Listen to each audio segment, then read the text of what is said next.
Hey, what's up everyone? This is part 3 of my testimony.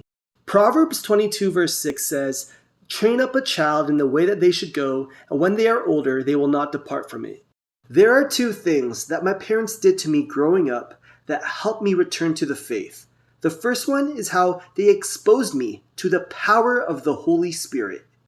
I know that this topic is really controversial among Christians, but let me explain.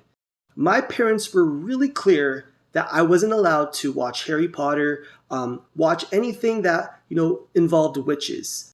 I didn't understand it then, but I do understand now why they did that. See, media, movies, TV shows that display witchcraft in a way that is, fun, or magic that is fun, it waters down the seriousness of witchcraft and sorcery and magic.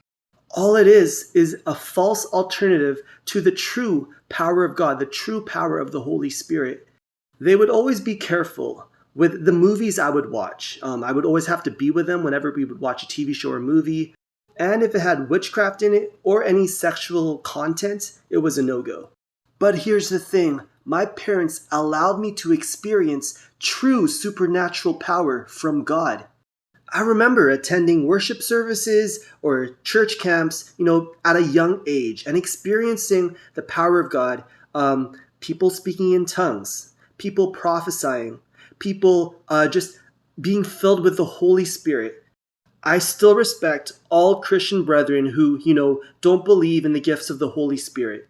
But our generation and the generation below me is hungry for the supernatural. And if the church isn't going to give it to them, then they're going to go to the false alternative that the devil is giving, with witchcraft.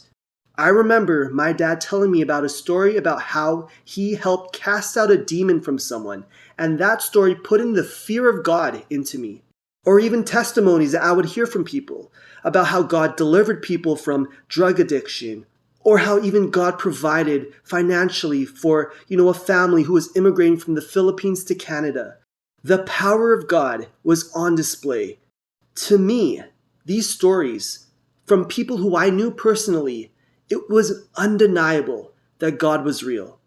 I carried this knowledge about the power of God even into my years of rebelling against Him. I knew that God was real, but I just didn't believe that He had anything for me because I was struggling with same-sex attraction. I truly needed to experience Him for myself.